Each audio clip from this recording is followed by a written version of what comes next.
Chris, thank you so much for joining me today, and congratulations on being chosen as May Associate Spotlight for Edafio. I appreciate you taking the time. Thank you so much. Yes, it's definitely exciting, and I'm glad to be a part of it. Wonderful. Well, to start off, Chris, would you give us a little background on who you are, what you do for Edafio, and how long you have worked for the company? Sure. My name is Chris O'Quinn. My wife's name is Sasha. I have two kids, Fiona and Connor. Fiona is 6 and Connor is 1.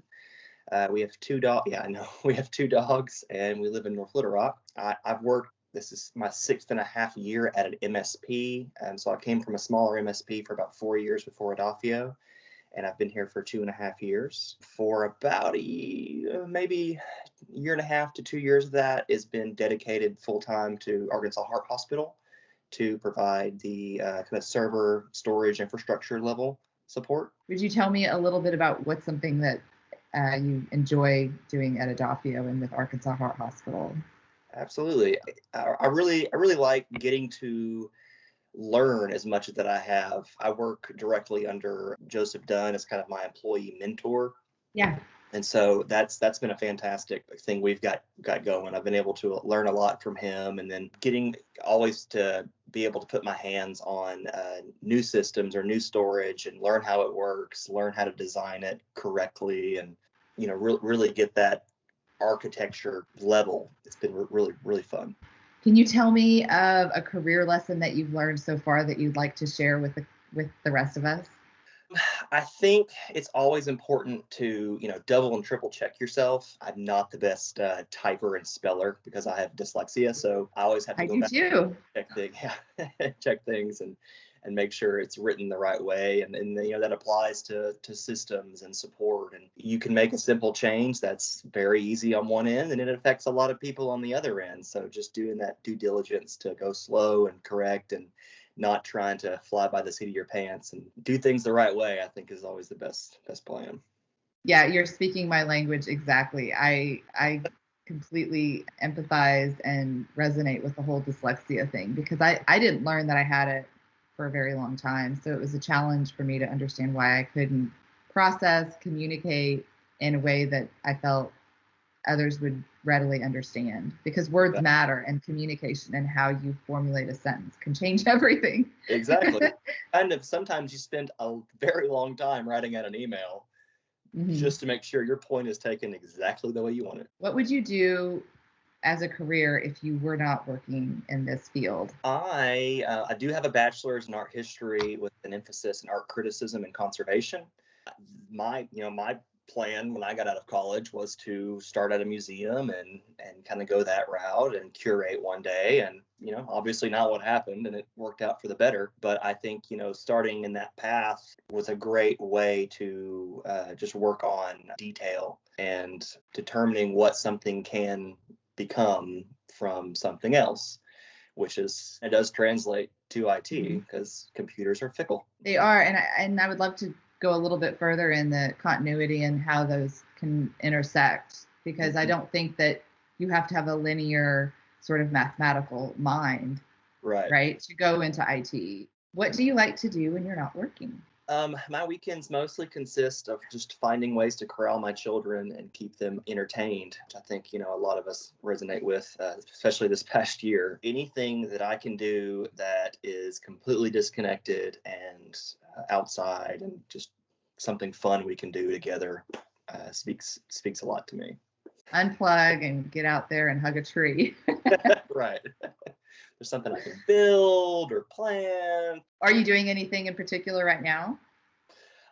This past year, we put in a pretty big playground mulch bed for my daughter and built a playground set. And we're kind of still working on our backyard, and we have a deck to put in, but with lumber prices 7 times what they're supposed to be, I'm holding off on that. Building some flower beds and different things like that, just to control our backyard. It's never ending. Homes are, it's a constant that's another thing when it comes to engineering, that it just never stops. There's always something that you can improve upon. That's right. Once you get to one level, that's great. Now there's a new horizon. Exactly. Well, tell us, do you have any fun facts about yourself that the rest of us might not know that we would appreciate learning? Let's see. I'll try and think of some things. That's in high school, I led a punk band, and then in college, I had a indie band doing folk rock music. So two different opposites there, but there's a lot of fun involved.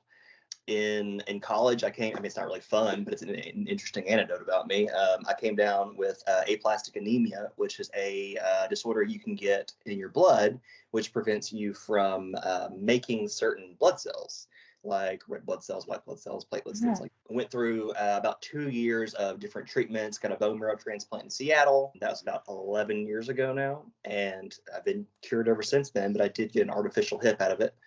Not really a fun thing, but you do No, but you learn a lot about yourself going through something like that, and you learn what you really can achieve, especially with the support of your family around you. It kind of teaches you not to sweat this small things. And I try to teach my daughter, she'll explain some problem and start going after it, and remind her, calm down. That's a small problem. That's not a critical event that's going to cause you to break down. We don't sweat small problems.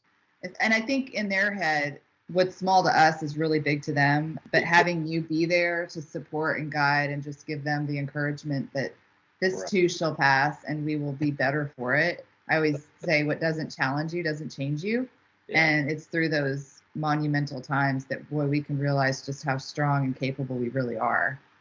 And you could spend more time worrying about something, and then it ends up being not a big deal. That was your enemy, just worrying about it. That was the biggest thing. It was all made up. I was pasty white. The sclera, the white part of your eyes, would rupture and be red.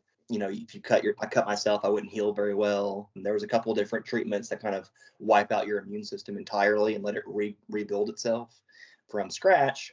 Both of those didn't really give me what I needed. And so since I was young and I had the best chance, the bone marrow transplant was the best stage. And at the time, Seattle had done, I think, 14 and 13 people had survived. And most of those patients are all, 80, 90 years old. So me being as young as I was, that was the one place that had done the most. So we spent about 6 months in Seattle.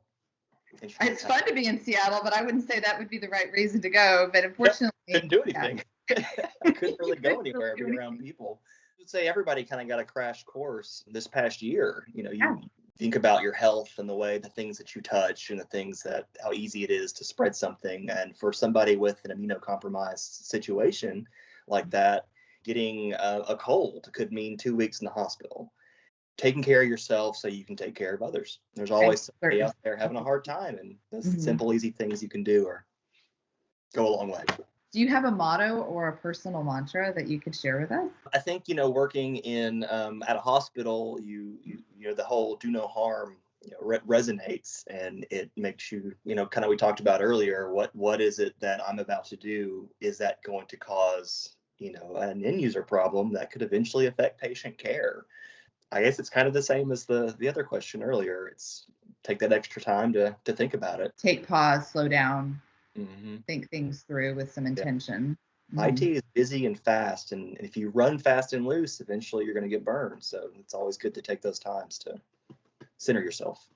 Amen, Chris. So true. What are 3 words that best describe you and your personality? I like to think friendly is probably my first one. I was actually voted most friendliest in high school 2 years running. Good for you. Thank you. That's a big achievement. I'd say goofy and then loyal. I think of myself as a pretty silly person. But I don't have, hundreds and hundreds of friends. I have a very tight group of friends. And once you're kind of in that group, then I'm not going anywhere. We're kind of attached to the hip. It's not about quantity so much as quality, in my opinion, either. What is one thing that you can't live without, besides your friends and family, of course? I'm going to go with white cheddar Cheetos. That's one of my favorite snacks. I'm not really a big snack person, but if they're in the house, I'm definitely going to destroy that bag. Have you requested those at Edafio as a snack option? Haven't. I really need to. I forget who makes them, and I know that I'm not sure what company, but I emailed them to tell them one afternoon how wonderful I thought they were. Good for you. Kind of a crazy person doing that, but we still. need to be promoting things that we love more. think so. versus, instead of saying no news is good news, we need to change that script. Right. Share all the good news we can. It goes a long way, doesn't it? Paying it forward. It does. I mean, that even goes like, you work with in IT, you work with ISP providers all the time, and you talk to those people on the phone, and they're day in and day out. But when you do it at home, sure, it's extremely frustrating for you, but every now and then you have a great experience, and I think it's a great thing to be able to say, hey, you've done a fantastic job. Can I talk to your manager? I want to tell them how great you're doing, and you've made my day easier. And you're right, it does. It goes a long way. Quarantine has taught us a lot of just a learning lesson all around. And if there's something that you would want to share with the rest of us on how this has changed your life for the better, for the worse, or just made you contemplate, what would that be? I would say, let's say March to August, you shift from being in the office to going back home and working from home all the time. And I'm in one end of the table, my wife's at the other end of the table, and our kids are running around and they're screaming and there's yelling. And my son was born last December, the December before COVID hit. So he was very young, high stress, no rests kind of moments. I would say Sasha and I, we definitely kind of had to figure out that balance, and you kind of, you come out of it closer. Then, towards when school starts, my daughter was, started kindergarten. In 2020, she started from home, and I moved downstairs to my office. It was her playroom. It's now my office / her now. And I had to facilitate kindergarten for her, and so I kind of feel like definitely always held teachers in a very high regard. My mom was a teacher for 12 years at kindergarten. Definitely shocks you when you have to be put in that minor facilitation role of making sure a kindergartner stays on tasks and does all the things they have to do. And so I think that was definitely enlightening, and, it makes you kind of reach out to their teacher and say, I really appreciate everything you're doing. I know how hard this has to be and how you're reinventing the wheel doing this remotely. And I just want you to know that, you're making a very positive impact on my child's learning and making, our lives easier. So I think recognizing those moments like that, I think were really important. Those people that go the extra mile. Kudos to you for having a kindergartner to start that process, because they don't really, not to say that they don't go in knowing their alphabet and their numbers, but then you're having to introduce them to technology. Yeah. Boy, how much they've advanced academically and mentally through this time. Everyone at Edafio has a story of why they joined the team or how they became a part of Edafio. Would you be open to sharing yours? Sure. Worked at a different MSP for 4 years, and I worked with Randy Powell, and he had been there for I don't know 9 or 11 years, I can't remember. We were pretty close, and he came over to Edafio, and the MSP I was at had gone through a couple of different changes, and then we had were bought by another company, and so there was a lot of things that you really wanted to fix. The core values were all right. They definitely aligned with Edafio's, and so it was very similar coming over. And the desire to always do the right thing was there, but there was just there wasn't going to be any growth for me as in this field. It was kind of they're just stuck supporting this level of client. They're never going to try new things. They're only going to go here, and that's kind of where your knowledge and skill set gets capped at. Randy had been talking to me for probably a year, trying to test the water and see if I was interested. And I'd say after about a year, maybe third or fourth lunch, say, hey, we're needing system engineers, and I'd really like to talk to you. So we went and we sat down. He went over the big differences about moving from a small MSP to a big MSP, and the gains that you get there. And it's been one of the best moves that I've done. It's helped me learn so much this past 2 years versus the 4 years before. Just expanded my skill set. Very, very happy that I made that move, and he reached out. Yeah, flight persistence. So you had 3 or 4 lunches. So he was not willing to give up on you for that first call. That speaks volumes for his ability to see things through. He's a wonderful guy. And then the last question, which is really just impromptu, is what would you tell students, people that are recareering into the technology field, that you feel would be beneficial and helpful in their journey? One thing that always helped me was always being eager to figure out how something works, trying to figure it out myself for 15, 30 minutes before going and finding someone who can just tell me the answer. I feel like you you end up retaining that information so much more if you're able to figure it out for yourself.